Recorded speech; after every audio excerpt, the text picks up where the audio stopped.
सहर आजकल इंतहाई परेशान थी। वजह भी बहुत माकूल थी, क्योंकि उसकी क्लास फेलो माहूम, जिसका शुमार दरमियाने दर्जे के स्टूडेंट में होता था, माहूम कोई ख़ास ज़हीन न थी, जबकि सहर पोजीशन होल्डर थी। शुरू से लेकर अब तक उसने हर क्लास में पोजीशन हासिल की। अब वो FA के साल अव्वल में थी और इम्तिहानों में उसने खूब मेहनत की। सहर को यकीन था कि वो हमेशा की तरह इस साल भी फ़र्स्ट आएगी, मगर जब नतीजा निकला तो माहूम फ़र्स्ट और सहर ने सेकंड पोजीशन हासिल की। यही बात सहर के लिए बाइसे पशेमानी थी और हकीकत जानना चाहती थी कि असल रीज़न क्या है। सहर के जहन में आया कि क्यों ना मैं माहूम के करीब हो जाऊं, और फिर उस ख्याल के तहत माहूम से सहर ने दोस्ती करने का सोचा। माहूम खुद भी सहर जैसी खूबसूरत, ज़हीन और अमीर लड़की से दोस्ती की ख्वाह थी, लिहाजा चंद ही दिनों में सहर से माहूम की बेतकल्लुफ़ी हो गई, बल्कि उससे हर बात शेयर करने लगी। आज उनकी दोस्ती को शुरू हुए तीसरा महीना था और गर्मियों की छुट्टियां होने वाली थीं, लिहाजा सहर ने दिल की बात अयां करने का सोचा। उस वक्त दोनों कॉलेज कैंटीन में बैठी चाय और समोसे खा रही थीं। माहूम, एक बात तो बताओ, सहर बोली। हाँ हाँ पूछो, माहूम ने जवाब दिया। माहूम, दरअसल बात यह है कि मैं सहर को समझ नहीं आ रही थी कि वो किस तरह पूछे। माहूम ने हैरत से सहर को देखा, जो न जाने क्या कहने की कोशिश में हिचकिचा रही थी। उसने अपने हाथ आगे बढ़ाए और सहर के हाथों को अपने हाथों की गिरफ्त में लेकर पूछा, क्या बात है? जो भी कहना है बिल्कुल बेतकल्लुफ़ होकर कहो। मैं तुम्हारी दोस्त हूँ, कोई गैर नहीं। दरअसल मैं ये पूछना चाहती हूँ कि तुम पहले कोई ख़ास ज़हीन, पढ़ाकू किस्म की न थी और ना ही तुमने कभी कोई पोजीशन हासिल की। फिर अचानक ये इनकलाब कैसे कि तुमने फ़र्स्ट पोजीशन हासिल कर ली? सहर ने अपनी बात ख़त्म करते हुए माहिम के चेहरे पर सवालिया निगाहें मरकूज़ कर दी। माहिम, जो सहर की बात इत्मीनान से सुन रही थी, उसने सहर के दोनों हाथ छोड़ दिए और कुछ सोचने लगी। माहिम एक शरारती और शौक सी लड़की थी, मगर उस वक्त वो बहुत संजीदगी से कुछ सोच रही थी। वो कुछ उलझन में भी जितला थी, जैसे कुछ कहने और ना कहने की कश्मकश में जितला हो। फिर अचानक वो एक फ़ैसले पर पहुंची और सहर की तरफ देखकर बोली, सहर, मैं जानती थी तुम ये बात ज़रूर पूछोगी, मगर हमारी 3 माह की दोस्ती के दरमियान तुमने कोई सवाल न किया तो मैं मुतमईन हो गई, मगर अब तुमने पूछ लिया। तुम मेरी दोस्त हो, मैं तुमसे झूठ नहीं बोलूँगी, लिहाजा आज तुम्हें सच्ची हकीकत बता देती हूँ, मगर किसी से इस बात का जिक्र मत करना। ये कहकर माहिम ने सर को एक दफ़ा फिर नीचे झुका लिया, जबकि सहर बेचैनी से कुछ सुनने के लिए मुंतज़िर बैठी रही। जो ही माहिम ने सर उठाया तो सहर कुछ हैरान हुई, क्योंकि माहिम की आंखें इंतहाई सुर्ख हो रही थीं और उसका चेहरा भी लाल भभूका होने का मंजर पेश कर रहा था। फिर माहिम बोली तो उसकी आवाज़ हल्की सी भारी थी, सहर, तुम जानना चाहती हो मेरी कामयाबी की क्या वजह है? तो सुनो, मैंने बहुत सारी ताकत, ज़हानत हासिल करने के लिए एक काम किया, ऐसा काम जिससे मुझे बहुत सारी ज़हानत मिली। और पता है वो काम क्या है? मैंने खून पिया, इंसानी खून, मीठा, पुरलुत्फ़, नशा तारी करने वाला, सुर्ख, गाढ़ा और लजीज खून। ये कहकर माहिम बड़ी गहरी मानीखेज मुस्कुराहट मुस्कुराने लगी। फिर बोली, और हाँ, आगे की भी सुनो। मैं पोजीशन हासिल न करने की सूरत में बहुत परेशान थी कि अचानक एक दिन मेरी मुलाकात एक पंडित से हुई। मैं परेशान तो थी ही और मेरे चेहरे से परेशानी अय्या थी। पंडित बोला, बिल्के तो बहुत परेशान लगती है, कारण क्या है? बोल, डर नहीं, हौसका तो मैं तेरी मदद ज़रूर करूँगा। ऐशौर का कहना है कि परेशान आदमी की परेशानी दूर करो, अगर तुम्हारे में ताकत है तो। पंडित की बात सुनकर मैं कुछ देर सोचती रही कि ये पंडित रहमदिल लगता है, हो सकता है कि मेरी परेशानी का कोई हल बता दे। लिहाजा मैं बोली, दरअसल मैं पढ़ाई में कमज़ोर हूँ, जब रिज़ल्ट निकलता है तो मेरी बड़ी शर्मिंदगी होती है, मैं कोई पोजीशन नहीं ले पाती। मेरी ख्वाहिश है कि औरों की तरह मैं भी फ़र्स्ट पोजीशन हासिल करूं, और इस वजह से रोज़ बरोज़ मेरी परेशानी में इजाफ़ा हो रहा है। मेरी बातें सुनकर पंडित कुछ देर खामोश रहा, फिर बोला, बिल्कुल परेशान न हो, तेरा काम हो जाएगा। कल तो फ़लाँ जगह मेरे पास आना, अब तो खुश हो जा, तेरी अच्छा पूरी होगी। तो अपने मकसद में बिल्कुल कामयाब होगी। मैं दूसरे दिन बताए हुए पता पर पंडित के पास पहुंच गई। पहले तो पंडित मुझे समझाता रहा, फिर बोला, बिल्कि तुझे इंसानी खून पीना पड़ेगा, तब तेरा दिमाग खुलेगा, तेरी जहानत बढ़ जाएगी और इस तरह तो अपने मकसद में कामयाब हो जाएगी। पंडित की बातें सुनकर मैं चूक पड़ी। मेरे चेहरे पर पसीना आ गया। मैं घबराहट में बोली, पंडित जी, मैं इंसानी खून कहाँ से लाऊंगी? ये मेरे बस की बात नहीं, मैं ये कभी भी नहीं कर पाऊंगी। आपके मशवरे का बहुत बहुत शुक्रिया।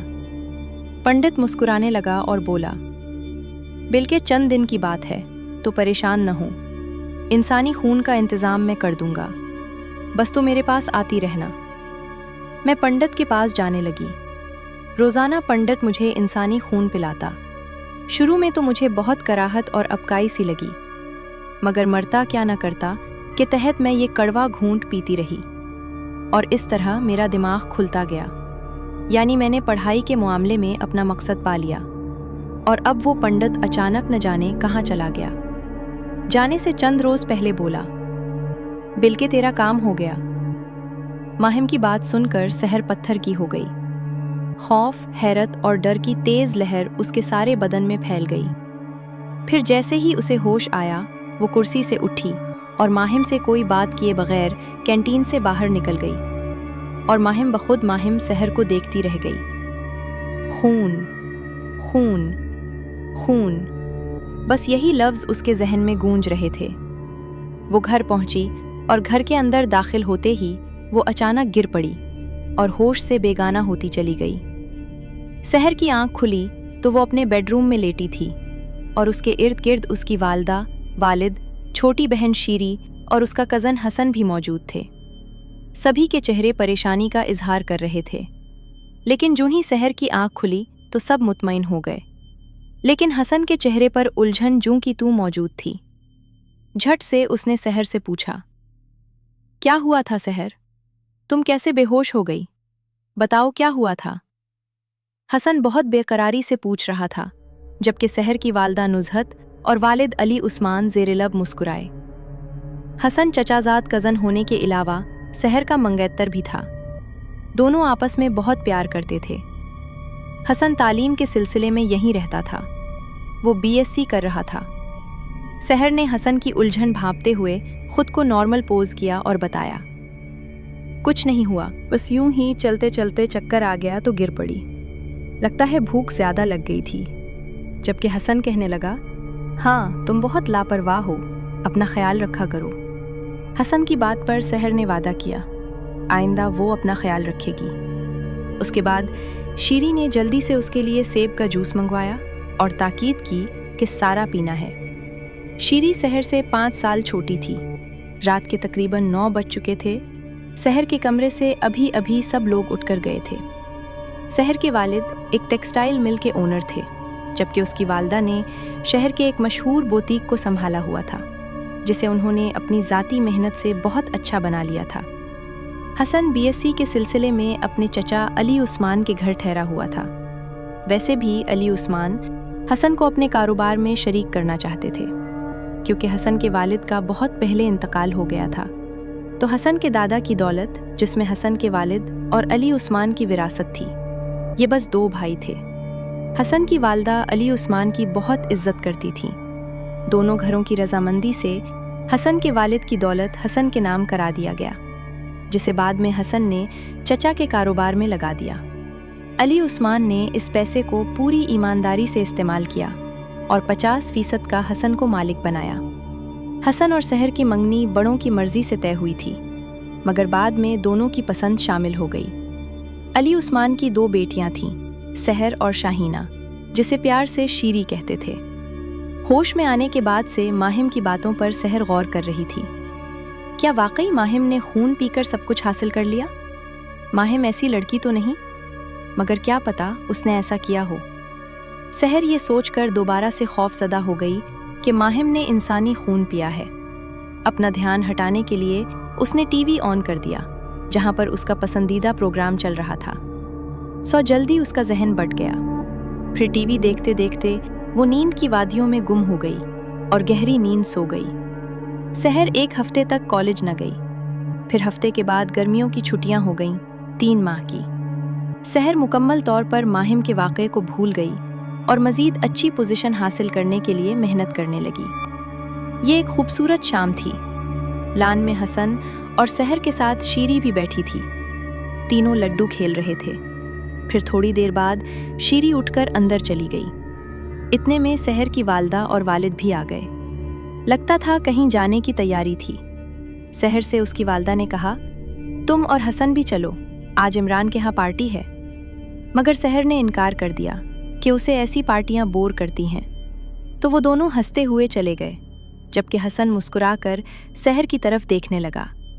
सहर ने उससे पूछा, क्यों जी, आपके चेहरे पर यह मुस्कुराहट क्यों? तो हसन ने जवाब दिया, तुम मेरी वजह से नहीं गई। सहर पहले तो हंस पड़ी, फिर बोली, जनाब को ये खुशफहमी कब से लाहक हो गई? मुझे अपने कंप्यूटर के कुछ ज़रूरी नोटिस तैयार करने हैं, इसलिए नहीं गई। ये कहकर सहर जाने के लिए उठ खड़ी हुई। हसन ने जल्दी से कहा, झूठी। तो सहर हंसकर अंदर चली गई। अचानक शीरी की चीख सुनाई दी तो सहर बदहवास होकर शीरी के कमरे में गई। देखा तो शीरी की कलाई से खून बह रहा था। सहर ने जल्दी से पूछा, कैसे चोट लगी? तो शीरी ने कांच के शो पीस की तरफ इशारा किया। ये एक नाजुक खूबसूरत सा शो पीस था जो कि मेज़ से गिरकर टूट गया।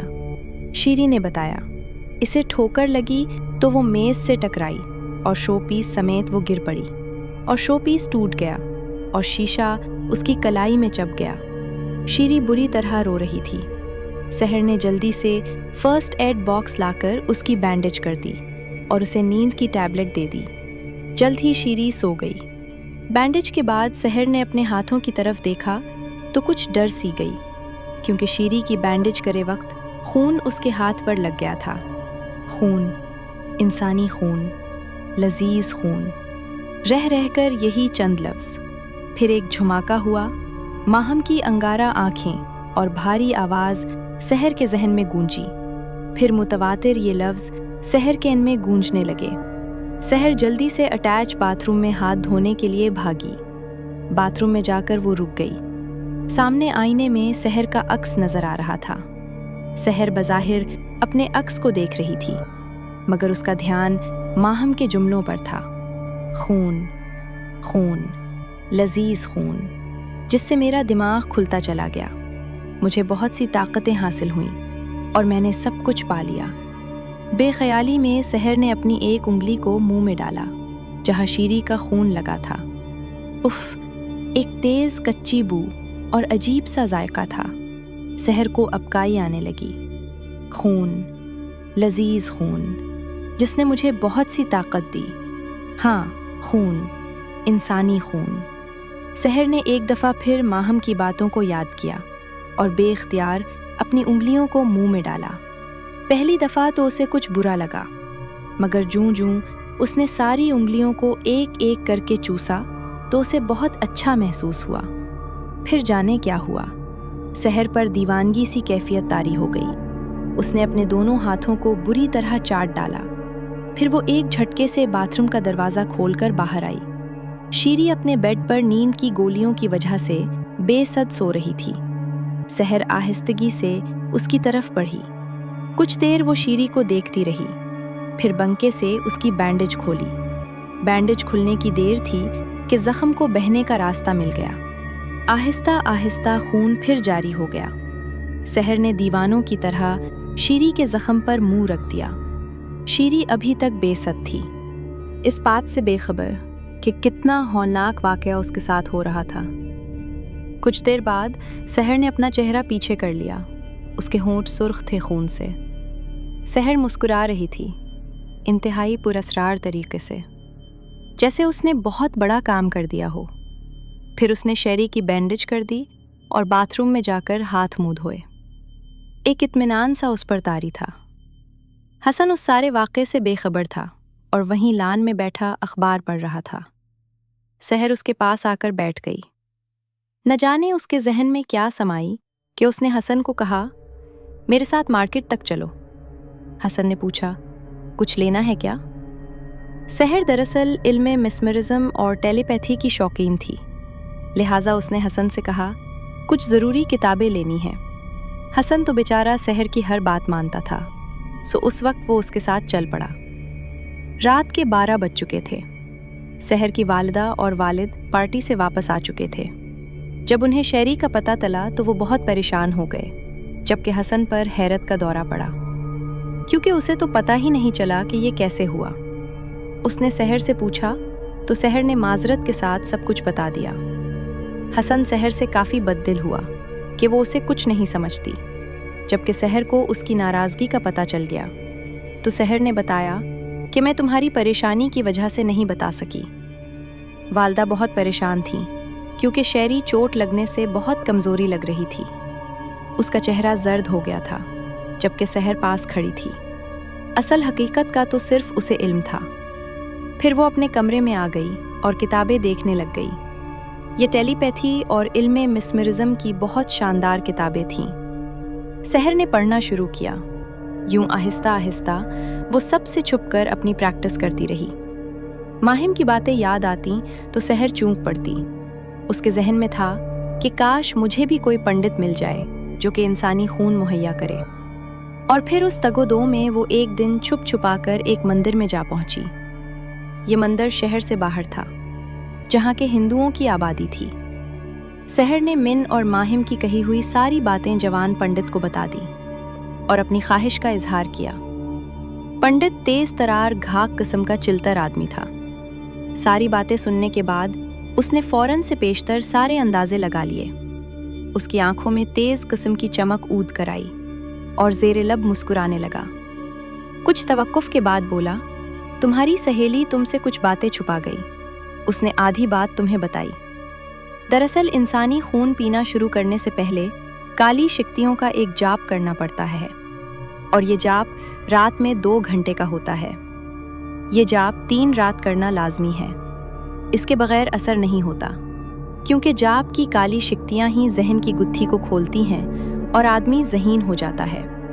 तुम्हें फ़िक्र करने की ज़रूरत नहीं। जाप मुकम्मल होने के चंद दिन तक इंसानी खून का इंतज़ाम मैं कर दिया करूँगा और तुम अपने मकसद में कामयाब हो जाओगी। अगर तुम बेहतर समझो और ज़रूरी हो तो कल रात 10 बजे आ जाना। मैं तुम्हारा इंतज़ार करूँगा, क्योंकि ये जाप मेरी निगरानी में मेरे पास करना होगा। सहर खामोशी से उठी और घर वापस आ गई। दिन भर और फिर रात के तवील पहर तक इस मामले के बारे में सोचती रही। चूँकि उसके दिलो दिमाग में ज़हीन बनने और दिमाग के तेज़ होने का भूत सवार हो चुका था कि उसने अट्टल फैसला कर लिया। दूसरे दिन की रात 10 बजे पंडित के पास जाने का। उसका दिलो दिमाग मुतमईन हो चुका था। वो बिस्तर पर लेट गई और पुरसुकून नींद सो गई। दूसरे दिन के बाद रात 10 बजे वो अपने घर वालों से किसी सहेली का बहाना बनाकर पंडित के पास पहुंच गई। उसे देखकर जवान पंडित मुस्कुराने लगा। पंडित ने उसे एक कड़वा सा मशरूब पिलाया, फिर एक जगह बिठाकर चंद जंतर मंतर के अजीब अल्फाज बताए और सहर बखुशी एक तरफ बैठकर वो अल्फाज पढ़ने लगी। थोड़ी देर ही गुजरी थी कि सहर पर हुनूदगी तारी होने लगी और फिर वो एक तरफ फर्श पर ढलक कर दुनिया वो माफिहा से बेखबर हो गई। और जब उसे होश आया तो उसने अपने अंदर एक अजीब सी बेचैनी महसूस की और फिर गौर करने पर उसे पता चला कि वो अपनी इज्जत गंवा चुकी थी। वो सिसक पड़ी और आंसू उसकी आंखों से रवां हो गए। उसने वहां बैठकर देर तक पंडित का इंतजार किया, मगर पंडित ना आया। आंसू बहाती हुई वो अपने घर वापस आ गई, इस फैसले के साथ कि वो दोबारा पंडित के पास नहीं जाएगी। हसन दूसरे शहर अपनी वालदा से मिलने चला गया। सहर हस्बे मामूल अपनी टेलीपैथी की मशक़ें कर रही थी। मस्मरिज्म का इल्म उसने बहुत पहले थोड़ा सीखना शुरू किया था, मगर फिर छोड़ दिया। लिहाजा इस दफ़ा सहर ने इल्म मस्मरिज्म बहुत जल्दी सीख लिया। अब वो टेलीपैथी पर ध्यान दे रही थी। अचानक उसे शदीद बेचैनी महसूस हुई। फिर उसको प्यास की शिद्दत महसूस हुई। उसने जल्दी से पानी पिया, मगर कुछ इफाका न हुआ, तो जल्दी से कमरे से बाहर निकली। उस वक्त घर में सिर्फ वो ही थी। शीरी अपने स्कूल गई हुई थी और वालदैन अपने अपने कामों पर। वो यूं ही बेध्यानी में छत पर चली गई। सामने खुले पार्क में बच्चे क्रिकेट खेल रहे थे। एक बच्चे ने छक्का लगाया और गेंद उड़ती हुई सहर के पास आ गिरी। گیند لینے باقی بچوں نے ایک چھوٹے سے بچے کو بھیجا۔ کچھ دیر بعد وہ بچہ سحر کے پاس پہنچ چکا تھا۔ آپی، یہ گیند دے دیں۔ بچے نے سحر کے ہاتھ میں پکڑی، گیند کی طرف اشارہ کر رہا تھا۔ سحر کے ذہن میں یکدم پیاس کی طلب بڑھ گئی۔ اس نے صحت مند ننھے سے بچے کو دیکھا۔ سحر نے گیند چھت پر سے بچوں کے پاس پھینک دی، نیچے پارک کی طرف، اور بچے کو نہایت ہی پیار سے دیکھنے لگی۔ پھر سحر نے کہا، آؤ میرے ساتھ، بہت ساری چاکلیٹس ہیں، تم بہت پیارے ہو، میں تمہیں چاکلیٹس دیتی ہوں۔ وہ بچہ جھٹ لالچ میں ہو گیا۔ سحر اسے نیچے اپنے کمرے میں لے کر آئی۔ اس نے بچے کو ایک کرسی پر بٹھا دیا اور اپنی الماری کھولی۔ الماری سے نکال کر بچے کو چاکلیٹ دی۔ جو ہی بچہ جانے لگا وہ بول پڑی، تم یہیں بیٹھ کر کھا لو، ورنہ دوسرے بچے تم سے لے لیں گے۔ بچہ ہنسی خوشی راضی ہو گیا اور اطمینان سے بیٹھ کر چاکلیٹ کھانے لگا۔ سحر نے بچے پر اپنا مس مریزم کا علم آزمانے کا سوچا۔ وہ دل ہی دل میں بچے کو دیکھ کر اسے مخاطب کرنے لگی اور بچے کے دماغ میں پہنچ کر اسے جانچنے لگی۔ ٹیلی پیتھی کے علم سے ٹیلی پیتھی کرنے والا کسی بھی شخص کے دماغ میں جا کر اس سے اپنی مرضی کا کام کروا سکتا ہے۔ اچانک سحر کو خوشی کا جھٹکا لگا، کیونکہ وہ بچے کے ذہن میں پہنچ چکی تھی۔ اس نے بچے کو ہدایت دی، تم چاکلیٹ کھا کر سو جاؤ گے، تم سو جاؤ گے اور آدھا گھنٹہ سوتے رہو گے، یہ میرا حکم ہے، بولو کیا تم میرا حکم مانو گے؟ بچے کے ذہن سے آواز آئی، ہاں میں تمہارا حکم مانوں گا۔ کچھ دیر نیند وہ بچہ بیڈ پر لیٹا خراٹے لے رہا تھا، جبکہ سحر اپنی پہلی کامیابی پر بہت خوش تھی۔ اس نے جلدی سے اپنے خونی طلب بجھانے کا فیصلہ کیا۔ سحر نے بچے کی کوہنی کے اوپر حصے کے موٹی رگ میں ایک بار یک سوراخ کر کے بازوں کی طرف سے دبانے لگی تو وہاں سے خون بھل بھل بہنے لگا۔ سحر نے بے تابی سے اس پر اپنا منہ رکھ دیا۔ تقریباً 5 منٹ تک وہ یوں ہی بیٹھی خون چوستی رہی، پھر وہ سیدھی ہو کر بیٹھ گئی۔ اس وقت وہ مطمئن لگ رہی تھی۔ پھر اس نے جہاں سوراخ تھا وہاں کوئی مرہم سا لگایا، جس کی وجہ سے خون فوراً روک دیا۔ سحر نے سوتے ہوئے بچے کے ذہن میں چھلانگ لگائی اور اسے حکم دیا، یہاں سے جا کر وہ کسی سے میرا یا کسی چیز کا ذکر نہیں کرے گا۔ آدھا گھنٹہ پورا ہونے میں 5 منٹ رہتے تھے، لہٰذا سحر آرام سے بیٹھی رہی۔ کچھ دیر بعد بچہ اٹھا اور کمرے سے باہر نکل گیا۔ سحر ایک کھڑکی سے دیکھا تو بچہ باہر جا کر باقی بچوں کے ساتھ کھیل رہا تھا، جو مطمئن ہو گئی۔ سحر کئی دوسرے بچوں پر ایسا عمل کر کے ان کے خون سے اپنی پیاس بجھاتی رہی۔ ان میں سے کئی تو موت کے منہ میں جا چکے تھے۔ ان بچوں کے والدین رو دھو کر چپ کر گئے۔ اس نے پیر فقیر بلوائے، مگر سب جعلی تھے۔ ایک ایسا ہی دن تھا۔ سحر ایک بچے پر عمل کر کے اس کا خون پیا۔ جو ہی وہ اس شیطانی عمل سے فارغ ہوئی تو ایک جھماکا سا ہوا۔ سحر کچھ حیرانگی سے سامنے دیکھ رہی تھی۔ سامنے ایک عجیب و غریب سیاہ شکل اور سرخ آنکھوں والا شخص کھڑا تھا۔ سحر بہت خوفزدہ ہوئی تو وہ مسکرانے لگا۔ پھر وہ بولا تو اس کی آواز بہت گدی اور پھٹی ہوئی تھی، تو نے میرے گرو پنڈت کو خوش کیا۔ گرو تجھے ہر روز یاد کرتا ہے۔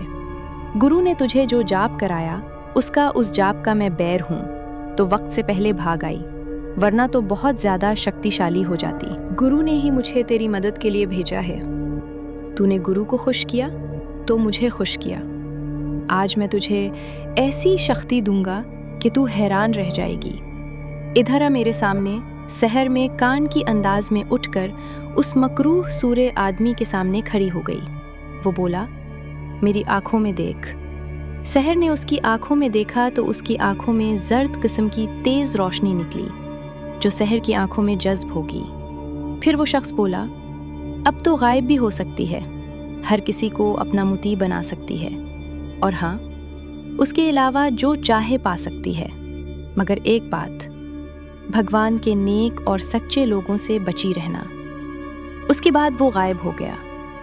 سحر نے اس کی جانے کے بعد اپنی طاقت آزمانے کا سوچا اور دل میں خیال کیا کہ چھت پر پہنچ جائے۔ ایک جھماکا ہوا اور کچھ دیر بعد وہ چھت پر کھڑی تھی۔ سحر پاگلوں کی طرح خوشی سے ناچ رہی تھی۔ اب سحر کی سرگرمیاں بہت تیز ہو گئیں، جبکہ سحر کے گھر والے اس کی تنہائی اور کم گوئی سے پریشان تھے۔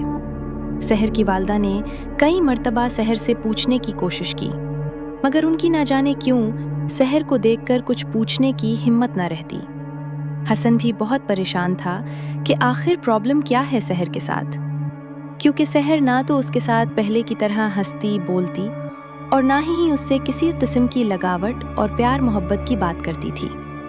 کچھ دنوں بعد سب نے قدرتی علاقوں کا حسن دیکھنے کے لیے گھومنے پھرنے کا پروگرام بنایا۔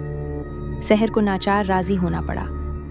جس جگہ سب سے پہلے وہ گئے وہ پہاڑی علاقہ تھا، جہاں ایک اچھا سا ہوٹل ان کا مسکن ٹھہرا۔ رات کا وقت تھا، چاند کی 14 تاریخ کی درمیانی رات تھی۔ سحر کو شدت سے خون کی طلب ہو رہی تھی۔ کچھ دیر بعد وہ اکیلی باہر نکلی اور ہوٹل کے پیچھے گیٹ سے باہر چل پڑی۔ اس پاس کچھ نظر نہیں آ رہا تھا کہ اچانک اسے ایک سایہ نظر آیا۔ وہ کسی نو عمر لڑکے کا تھا جو اپنی دھن میں مگن چلا جا رہا تھا۔ شکل سے وہ مقامی علاقے کا رہنے والا لگتا تھا۔ سحر کی آنکھوں میں چمک بڑھنے لگی۔ وہ چیتے کی سی پھرتی سے لڑکے کی طرف دوڑی اور اس پر پل پڑی۔ چند لمحوں میں وہ اس معصوم لڑکے کا خون پی چکی تھی اور اس کی لاش کو بری طرح ادھیڑ چکی تھی۔ صبح پورے علاقے میں دہشت پھیل چکی تھی۔ کچھ سمجھ نہیں آ رہا تھا کہ آخر کیا معاملہ ہے۔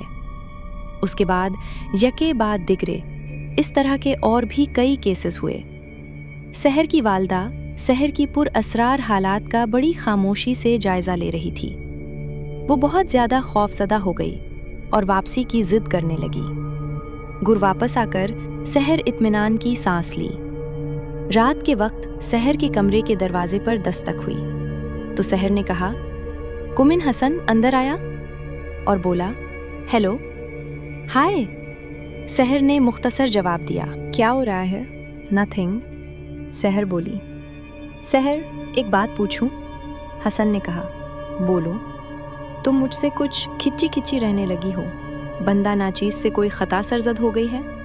"نہیں۔" سحر بولی اور اٹھ کر باہر چلی گئی۔ دراصل حسن کے پاس سحر اس لیے زیادہ دن نہیں بیٹھی تھی اس کی خونی پیاس حسن کے صحت مند جسم کو دیکھ کر مچل اٹھتی تھی اور سحر اپنے گھر والوں پر وار نہیں کر سکتی تھی، جبکہ حسن اس کے رویے پر بہت حیران تھا۔ اگلی رات کو سحر نے ایک مختلف پلان بنایا۔ وہ کچھ دیر سوچتی رہی اور پھر غائب ہو گئی۔ اب وہ شہر کے مشہور پارک میں کھڑی تھی۔ یہاں کچھ دیر وہ لوگوں کو دیکھ رہی، پھر اس کی نظر ایک تاریخ گوشے میں بیٹھی ایک نوجوان لڑکی پر پڑی۔ لڑکی بہت اداس پریشان نظر آ رہی تھی۔ سحر نے اس پر غور کیا اور ٹیلی پیتھی کا علم استعمال کیا۔ اب وہ اس لڑکی کے دماغ کو پڑھ رہی تھی۔ وہ لڑکی ایک غریب گھرانے سے تعلق رکھتی تھی۔ اپنی غربت سے نکلنے کے لیے اس نے ایک امیر لڑکے سے محبت کی، مگر صلے میں وہی ازلی بے وفائی ملی۔ سحر اس کا ذہن پڑھ رہی تھی۔ سحر نے اس لڑکی کو دیکھ کر سوچا، چندہ کیوں پریشان ہوتی ہو؟ ابھی تمہیں زندگی سے مکتی دلاتی ہوں۔ پھر وہ اس لڑکی کی طرف بڑھی اور مسکرا کر اسے دیکھنے لگی اور بڑے دوستانہ انداز میں اس سے ہمدردی کی باتیں کرنے لگی۔ ساتھ ساتھ وہ آنکھوں سے اس لڑکی کو اپنا متی بنا رہی تھی۔ کچھ دیر بعد وہ لڑکی مکمل طور پر سحر کے ٹرانس میں تھی۔ سحر اسے وہاں سے اٹھ کر اپنے پیچھے اننے کو کہا۔ کچھ دیر بعد وہ ایک ویران جگہ پر موجود تھی۔ یہاں پہنچتے ہی سحر ایک درندے کی سی آواز نکالتی ہوئی لڑکی پر پڑ پڑی۔ سب سے پہلے تو سحر نے اس کی گردن میں دانت گھسیڑے اور اس کا خون پیا۔ پھر وہ اٹھ کھڑی ہوئی اور وہاں سے غائب ہو گئی۔ اب وہ اپنے کمرے میں موجود تھی۔ خون اس کے ہاتھوں اور چہرے پر لگا ہوا تھا۔ اچانک کسی نے اس کے کمرے کے دروازے پر دستک دی۔ سحر کو پتہ چل چکا تھا کہ اس کی والدہ ہے، لہٰذا وہ باتھ روم میں گھس گئی۔ اس کی والدہ کمرے میں آ گئی اور بولی، "سحر، بیٹا کب سے آواز دے رہی ہوں؟ باہر آؤں، تمہارے پاپا بلا رہے ہیں۔" مجبوراً اسے بولنا پڑا، "آ رہی ہوں۔" اس کی والدہ جیسے چونک پڑی، کیونکہ سحر کی آواز سے عجیب وحشت اور بھاری پن کا مظاہرہ ہو رہا تھا۔ وہ فوراً بولی، "تم باہر تو آؤ، مجھے کچھ کہنا ہے سحر۔" جلدی سے ہاتھ منہ دھو کر باہر نکلی، مگر چند لمحے پہلے والی درندگی کے کچھ اثرات اس کے چہرے پر باقی تھے۔ وہ باہر آخر یوں ہی کھڑی رہی۔ والدہ نے سحر کا جائزہ لیا تو وہ چونک پڑی، کیونکہ سحر کی قمیض پر اور بوزوں پر ہلکے ہلکے خون کے دھبے تھے۔ "کیا ہوا سحر؟ بیٹا کیا کوئی چوٹ لگ گئی ہے؟" انہوں نے دھبوں کی طرف اشارہ کیا، جبکہ سحر میں کوئی جواب نہ دیا، بس ایک سرد سی نظر اپنی والدہ پر ڈالی۔ اس کی والدہ تو جیسے اندر تک لرز گئیں۔ کیونکہ سحر کی آنکھیں سرخ تھیں، لہٰذا وہ سحر سے نظریں چراتی ہوئی باہر نکل گئیں۔ سحر کی والدہ آج کل عجیب سی کیفیت میں مبتلا تھیں۔ سحر کی وجہ سے وہ کچھ شک میں مبتلا تھیں، کیونکہ سحر نے کسی سے بات کرنا تو درکنار ملنا بھی چھوڑ دیا تھا، اور یہ بات بھی انہوں نے مسلسل نوٹ کی تھی کہ وہ کھانے کو دیکھ کر بہت برا منہ بناتی ہے اور ذرا سا چکھ کر وہ اٹھ جاتی ہے۔ اس حساب سے اس نے مسلسل 2 ہفتوں سے کچھ نہیں کھایا تھا۔ یہ باتیں انہوں نے اپنے شوہر سے ڈسکس کی، کہیں سحر پر کوئی سایہ؟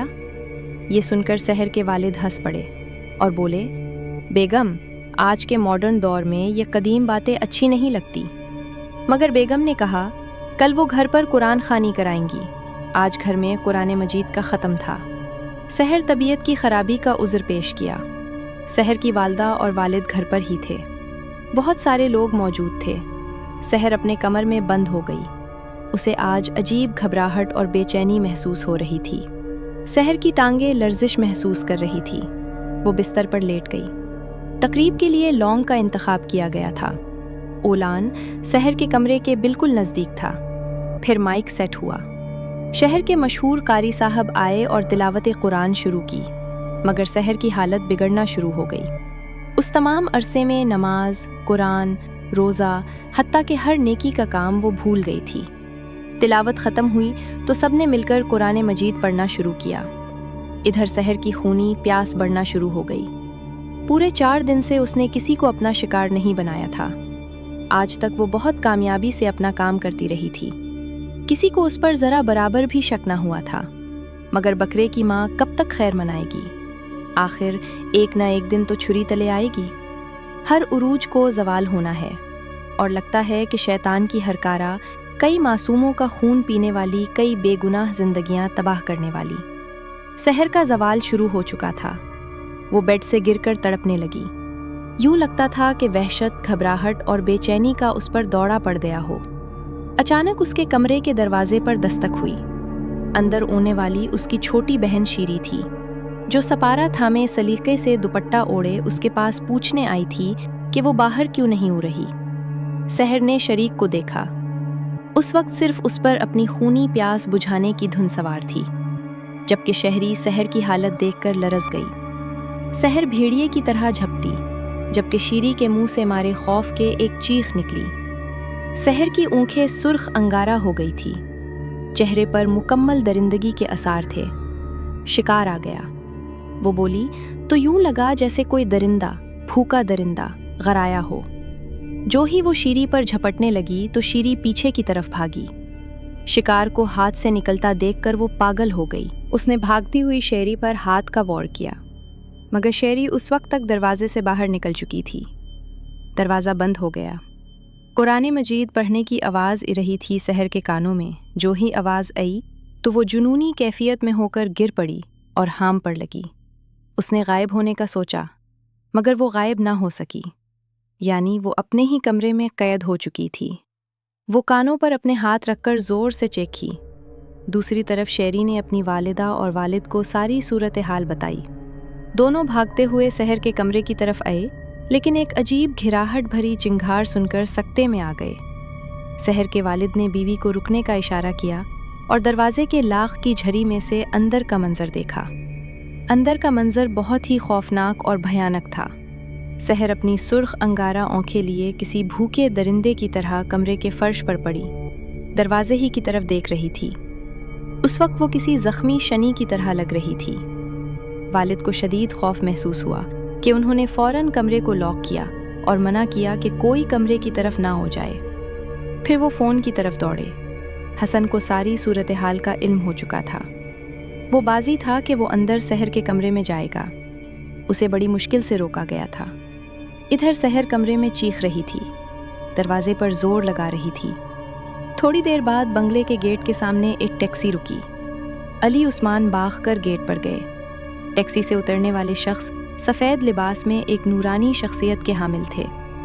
چہرے پر ہلکی داڑھی، ماتھے پر نمازی ہونے کا ثبوت یہ شیرازی شاہ تھے، جو علی عثمان کے پیر و مرشد بھی تھے۔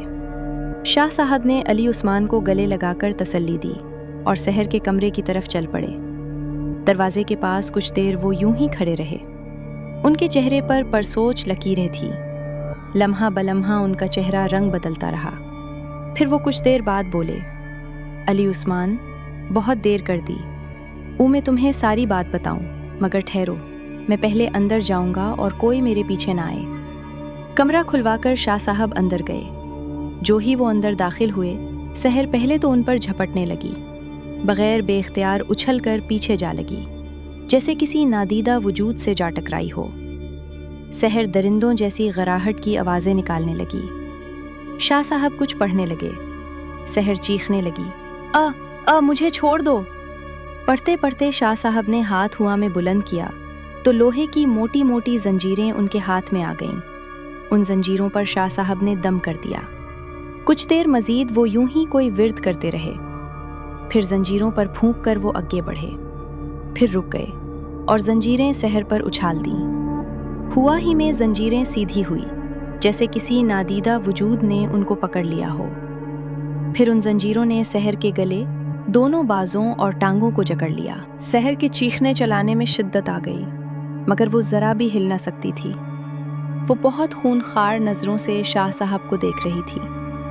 शाह साहब कुछ देर सहर की तरफ देखते रहे, फिर वो कमरे से बाहर निकले। शाह साहब सहर के वालिद से मुखातिब हुए। ओ बैठो सहर।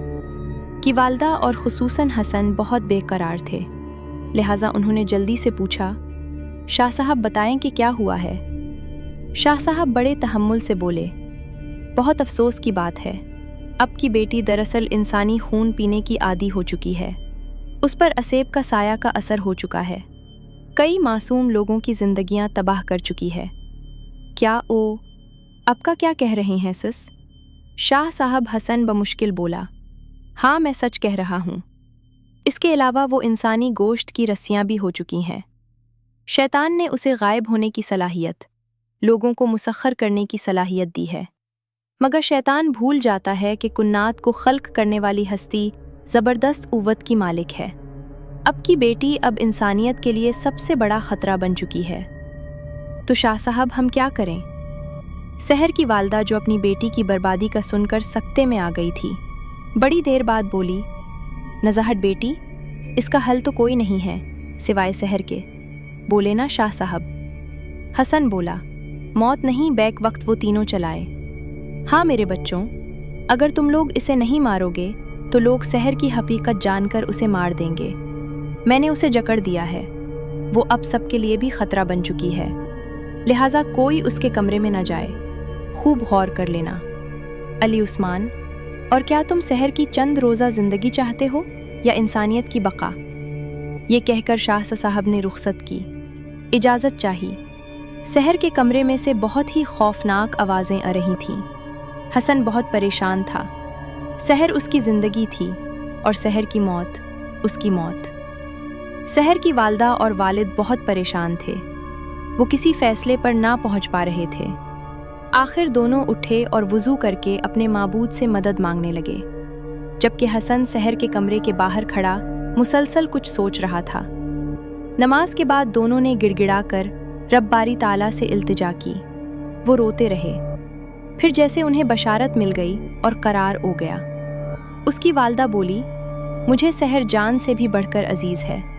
मैंने उसे जन्म दिया, वो मेरी जान है मेरी, बल्कि हम सब की ज़िंदगी है, मगर अल्लाह की मखलूक के लिए उस वक्त वो बहुत बड़ा ख़तरा बन चुकी है। मैं जानती हूँ कि अगर मैंने अपनी बेटी की बका चाही चंद दिन के लिए तो लोगों की ज़िंदगियाँ ख़तरे में पड़ जाएंगी और मैं अपनी खुशियों के लिए और लोगों के घर तबाह नहीं कर सकती। ये कहकर वो रोने लगी। फ़ैसला हो गया। दोनों मियाँ बीवी आमने सामने बैठे थे, एक दूसरे को तसल्ली और दिलासे जैसे कमज़ोर अल्फाज से मुतमईन करने की कोशिश कर रहे थे। इधर हसन सहर के कमरे का दरवाज़ा खोल दिया था। कमरे में सहर इंतहाई बुरी हालत में पड़ी थी। Oh my God!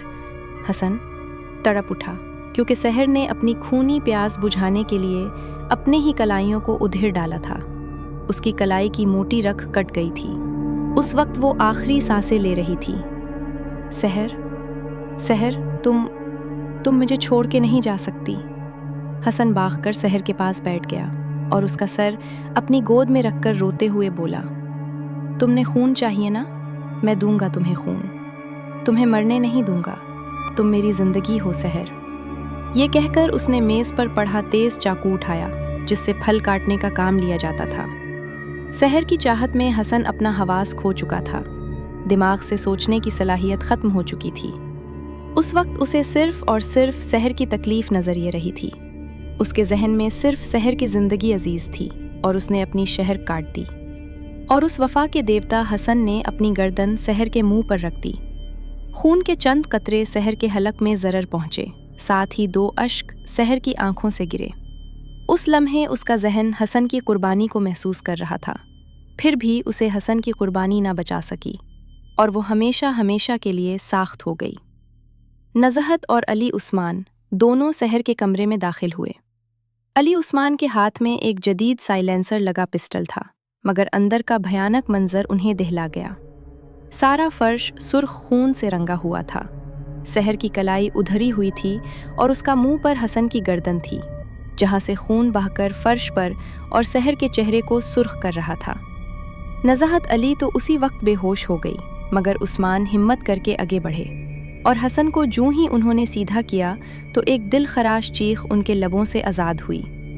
چاقو حسن کے ہاتھ سے گر چکا تھا، وہ ساری صورتحال سمجھ گئے تھے، اور جو ہی انہوں نے سحر کو ہلایا جلایا تو جیسے غموں کا پہاڑ ان پر ٹوٹ پڑا، کیونکہ سحر اور حسن دونوں دنیا چھوڑ کر جا چکے تھے۔ کبھی نہ انہیں کے لیے دونوں میتوں کی تدفین ہو چکی تھی۔ سویم کے بعد 10واں اور 10واں کے بعد 40واں ان پہنچا، مگر غم علی عثمان اور بیگم نزہت کو دیمک کی طرح چاٹ رہا تھا۔ اب ان کی زندگی میں دلچسپی نہ ہونے کے برابر تھی۔ علی عثمان کو حسن کی موت کا بھی بہت افسوس تھا، اور یہ دکھ کہ اگر وہ خود حسن سے پہلے پہنچ جاتے تو آج حسن ان کے ساتھ ہوتا۔ بہت سارے لوگ، رشتہ دار، دوست، احباب گھر میں جمع تھے۔ سب لوگ دونوں میاں بیوی کو صبر کی تلقین کر رہے تھے، اور اب دونوں میاں بیوی تو بس اپنی چھوٹی بیٹی شیری کی وجہ سے زندہ تھے۔ اب معصوم شیری ہی ان کی زندگی کی ضمانت تھی۔ علی عثمان کے ایک دوست ان کے پاس تعزیت کے لیے بیٹھے تھے کہ نوکر پاس آیا اور بولا، صاحب ہاں بولو صاحب، ڈاکیا آیا ہے اور سحر بی بی کے نام کا یہ خط دے گیا ہے۔ سحر کے نام کا خط؟ جی صاحب۔ اچھا تم جاؤ خط لے کر۔ علی عثمان نے نوکر کو جانے کا اشارہ کیا اور انسو پونچھتے ہوئے خط کھولا۔ جوں جوں انہوں نے خط پڑھا تو ان کی حالت بگڑنے لگی، پھر وہ دل کے مقام پر ہاتھ رکھ کر وہیں نیچے گر گئے۔ یعنی کہ دوست ان کی حالت پر سخت پریشان ہو گئے اور جلدی سے انہیں ہسپتال پہنچایا گیا، کیونکہ ان کو شدید دل کا دورہ پڑا تھا۔ ایک نیا غم کا آتش فشاں پھٹ پڑا، گھر میں کہرام مچ گیا۔ نزہت علی پر یہ خبر بجلی بن کر گر پڑی اور وہ سکتے کی کیفیت میں آ گئی۔ ننھی شیری اپنی والدین کی سہالت پر چیخ کر رونے لگی اور اپنی والدہ کو جھنجھوڑنے لگی۔ وہ بری طرح رو رہی تھی۔ شام تک ڈاکٹروں کی انتھک محنت اور کوشش سے علی عثمان خطرے سے باہر آ گئے، لیکن ان کی حالت بہت نازک تھی۔ علی عثمان کا دوست جو ان کے پاس بیٹھا تھا، وہ اس خط کو تلاش کر رہا تھا جسے پڑھ کر علی عثمان کو ہارٹ اٹیک کا دورہ پڑا تھا۔ خط نیچے پڑا مل گئے۔ انہوں نے اٹھا کر خط پڑھنا شروع کیا، جس کی تحریر کچھ یوں تھی: ہیلو ڈیئر سحر، آج شدت سے تمہاری یاد آ رہی ہے، سوچا تم سے باتیں کروں، کیسی ہو؟ کالے کی چھٹیاں ختم ہونے والی ہیں، پہلے ہی دن کالے ضرور آنا ہے کہیں۔ خونی پرابلم تو نہیں ڈیئر؟ مجھے تم سے ایک ضروری بات کرنی ہے جو میں چھٹیوں سے پہلے کرنا چاہتی تھی، مگر آخری چند دن تم اے ہی نہیں۔ دراصل میں نے تمہیں چھٹیوں سے پہلے ایک بات کہی تھی، یاد آیا؟ کچھ میری بھلکر دوست، تم نے کالج کینٹین میں بیٹھ کر امتحان میں میری کامیابیوں کی وجہ پوچھی تھی، تو میں نے کہا تھا کہ میں نے انسانی خون پیا ہے اور میں نے سب کچھ پا لیا۔ تو پیاری سحر، میں تم سے معذرت چاہتی ہوں کہ اصل میں ایسا کچھ نہیں تھا، وہ تو میں نے تمہیں تنگ کرنے کے لیے ایک مذاق کیا تھا، صرف وہ مذاق تھا اور کچھ نہیں تھا۔ ہوپ فلی تم میرے مذاق کو بہت زیادہ سیریس نہیں لوگی، اور ہاں سوری، اس مذاق کے لیے پہلے ہی دن کالی ضرور آنا، اوکے؟